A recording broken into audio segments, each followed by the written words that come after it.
about the juxtaposition of the Christmas story and the reality of what we're living through today.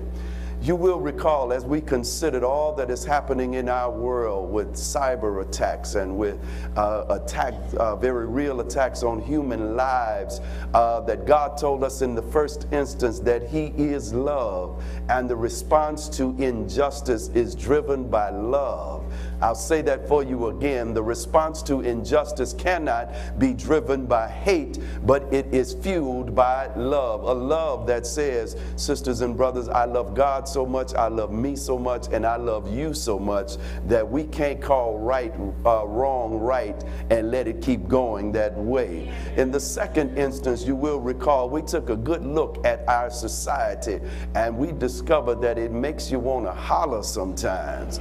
But the holler is not just for the times when you're angry, but you ought to holler when you think about the goodness of the Lord in your life.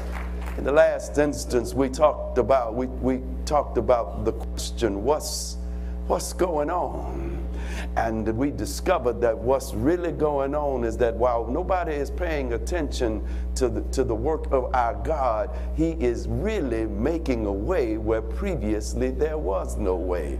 Remember the baby born in the back of somebody's house in a barn place, in a manger, wrapped in swaddling clothes, and while everybody else was trying to get to the popular places around the popular crowd, the shepherds and the kings recognized that wherever God is, that's the place to be. John had something to say about it. John, the gospel writer, had something to say about it when he told his version of Jesus' experience on this earth. You will recognize that John said something about the Logos. John said, first of all, that John the Baptist came on the scene and he preached and he baptized, but when he saw Jesus coming on the scene, he switched subjects and started talking about the Logos. Perhaps somebody will remember that we didn't get it twisted, that when John said the Logos came on the scene, when the Logos, that the Logos was born of a virgin, John said, don't forget now that Jesus was not just because He was born of a woman. But the fact of the matter is, John says, in the beginning was the Word. And the Word was with God, and the Word was God. Somebody say Logos. In other words, sisters and brothers, what John was trying to translate for us is that the Word already existed, but the Word transformed itself in order to fit into our world. The Word transformed itself in order to secure our future. So if you're asking what's going on, first of all, I'll tell you, it's the Word. That's what's going on. Come on and take a little walk with me. And I think I can get a few more amens when I tell you what I mean when John mentions the Word. When John talks about Logos, John mentions to us that this is not just an expression of thought, but the Logos is everything that God ever said. I'm going to say that one for you again. The Logos, when you read about the Word, the Logos is everything that God ever said. And so when somebody asks, what's happening, brother? Then perhaps you who are of the Lord and know what God has said about you, then you can say, what's happening, brother? I'm blessed going out. What's happening? Destruction like we hear in the world. But God is talking. The Logos talks. The Word or the message of life, liberty, and prosperity. Now I know where I am, and I know what I'm saying. And sometimes we give a bad light on the notion of prosperity. But I came to tell you today, baby, that when God speaks, God does not speak poverty. When God speaks prosperity. I wouldn't serve a God. I don't think you're with me yet. I would not serve a God that will let me catch hell on earth and tell me I'm going to heaven. The kind of God I serve is the kind of God that said, I'll bless you now. That's a prelude to what I'm going to do for you in the future. Anybody walking with me yet? When John speaks of the Logos, what he speaks of is the revelation of God. I love it because theologian James Cone asserts that when God reveals himself, it opens the way for us to be in this world, but not of this world. He says that we don't have to deal with death-dealing political, economic, and social structures. In fact, when God reveals himself, God positions us. When God reveals himself, God puts us in the place that we can receive every good and perfect gift from above. When God reveals himself to us, God gives us strength for today and hope for tomorrow. When God reveals himself to us, what God does is give us power to overcome what we're dealing with right now. Somebody recognizes that's what we call hope. God gives me what I need to handle my right now situation, because I know trouble don't last always. And in the words of Dr. Angela Lee Domingue, I know the best is yet to come. Logos became flesh and dwelled among us. Is that what your word reads? Is that what your word reads? Look at it again. He says, dwelled among us, which in a real sense gives us the idea of the tabernacle. Somebody will recall that in the Exodus experience, the people of God in their sojourn in the wilderness were commanded to build a tabernacle. And the tabernacle, sisters and brothers, was nothing more than a glorified portable tent. For when they moved, they took the tabernacle down, and when they settled, they put the tabernacle back up. And when they moved, they took the tabernacle down, and when they settled, they put the tabernacle back up. And when they moved, they took the tabernacle down, and when they settled, they put the tabernacle back up. But check out what happens. Everywhere they settled and everywhere they placed the tabernacle, they knew, if I need to be in the presence of the Lord, then I go to the tabernacle. So it doesn't matter where I find myself in the wilderness of sin. If we got to move, we'll take the tabernacle down. And when we settle, we'll put the tabernacle back up. But I tell you what, when I'm going through hard times, when I need to be in the presence of the Lord, I know I can go to the tabernacle.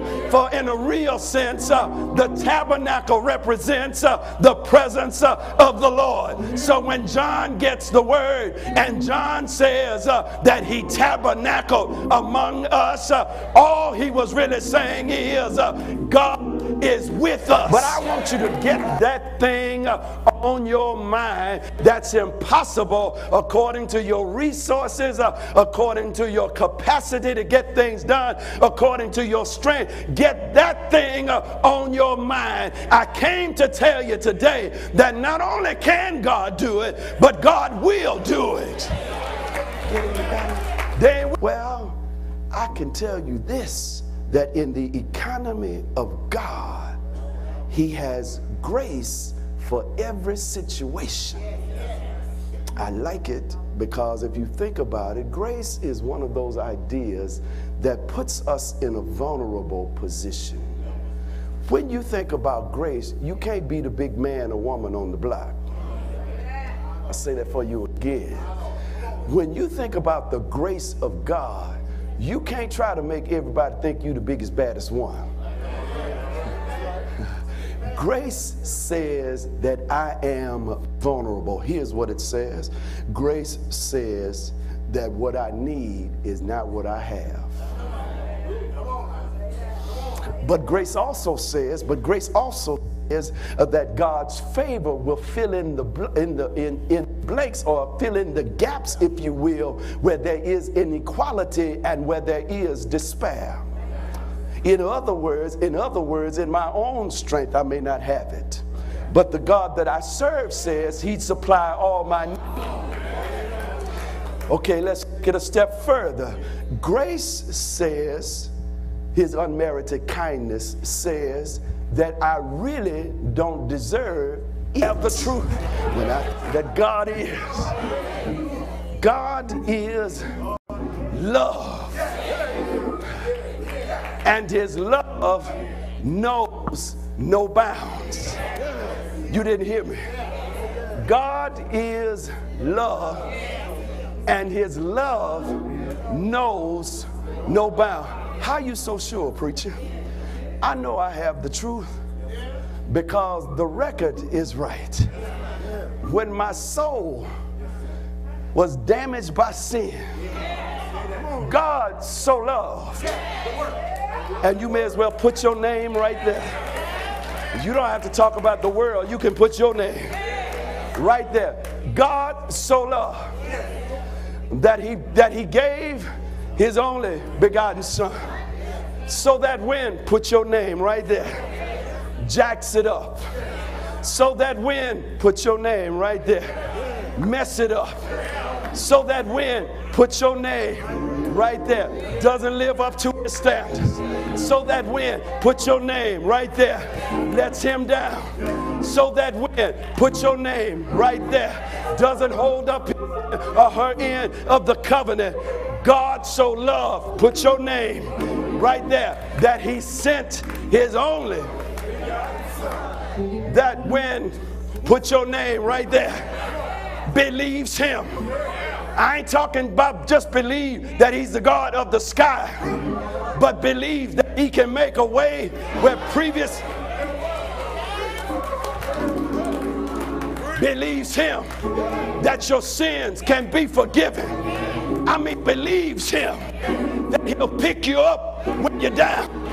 I mean, believes him that he'll heal your body.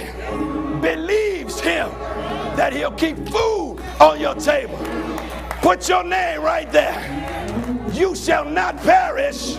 You shall not perish. Come on and help me, but have.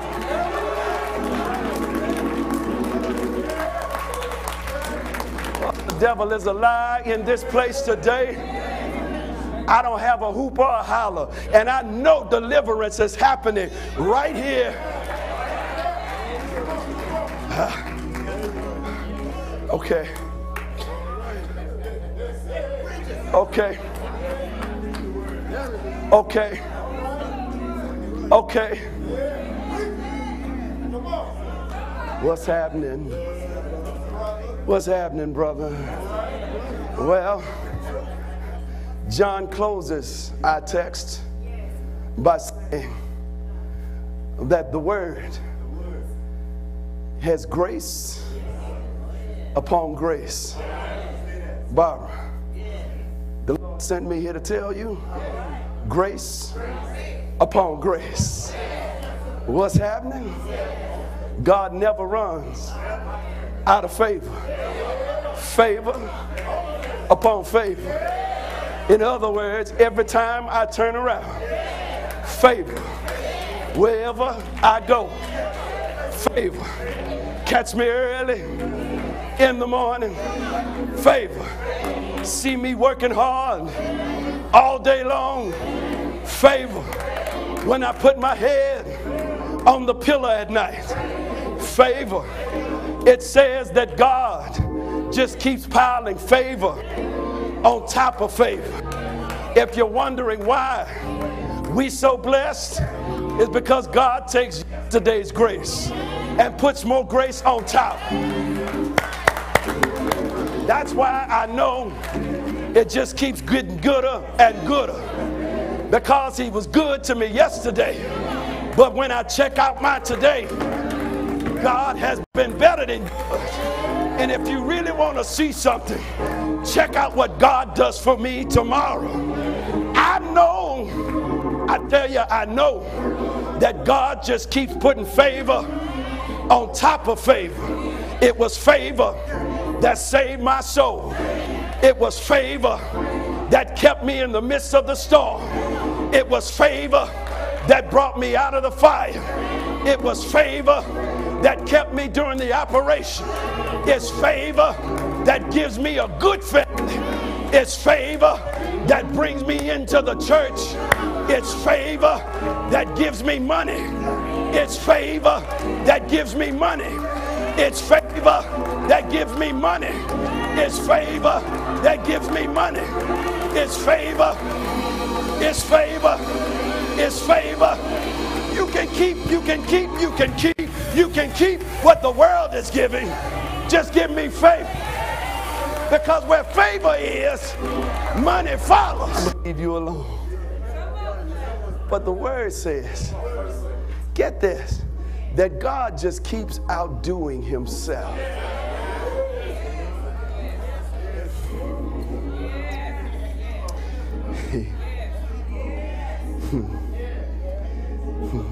You gonna get it? You gonna get it when you realize that the promises just keep getting bigger and bigger. And every now and then God will come along and say, you thinking too small. That was yesterday's favor. So he'll come back and say, let's take this thing up a little bit more. I love it. I love it. See, I know all you do is you watch TBN and the Word Network and local. I know you don't watch anything but religious channels on your television.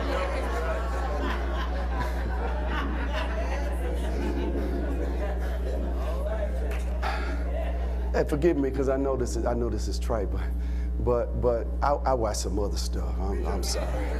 I'm sorry. Pray for your boy. And I used to love to watch Errol Lagasse on the cooking channel. And Errol put some stuff together, and I'm gonna be honest, I would sit back and say, my grandmother cooked that better than that. But I love because it was live, right? And every now and then, when the crowd would be in a frenzy, Errol would say, let's kick it up a notch. Let's kick it up a notch. And I think to myself today, if the people can shout like that behind throwing some seasoning in the pot, let me give it to you like this. I used to, before I was delivered, Miss Helen, I used to love chocolate sundaes. You know, the ice cream and the sauce, the chocolate sauce, the whipped cream, the nuts, I mean the whole 9 yards. Well, I ain't gonna tell you where I used to go. Sufficient to say that they knew me at the spot. And so after a while, I didn't just get the sundae that everybody else got.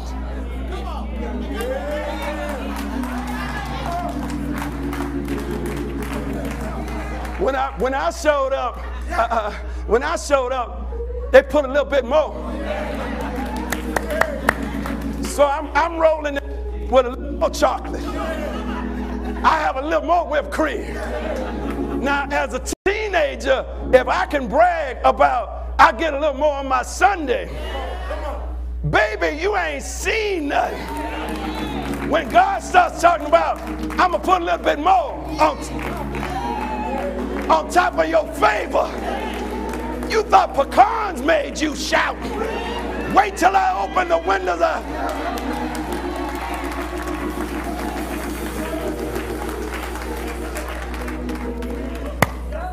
So Marvin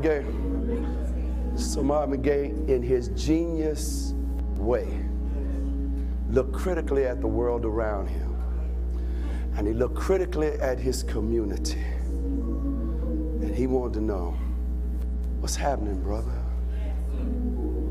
Because what I left is not what I came to. So here it is. God has brought you to the place. The Spirit of the living God is asking you today, what's happening, brother? What's happening, sister? How do you want to live from now on? You have a promise that's been declared over your life today. This wasn't just another sermon. This wasn't about Marvin Gaye. This was about your future.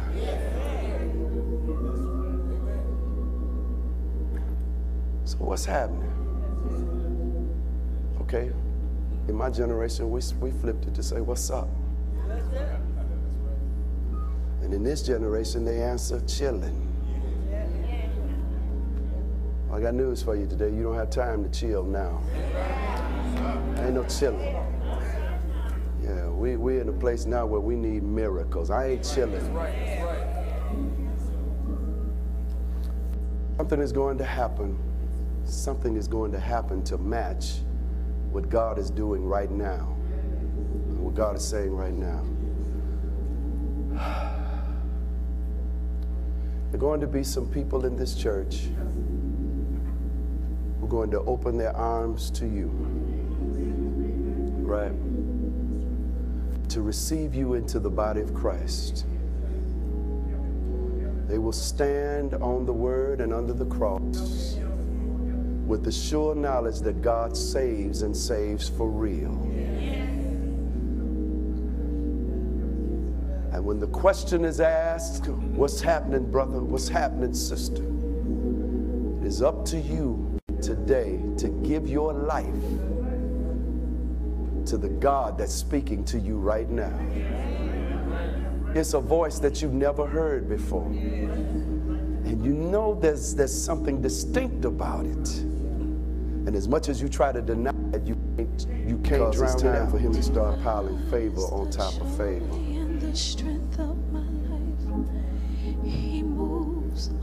You have the trinkets, but you don't have power. And God has put people in your path in the past that was supposed to be healed by your presence, but you didn't have the power. And God says today it's time for you to step out of in order to step in, so that you can start operating in power.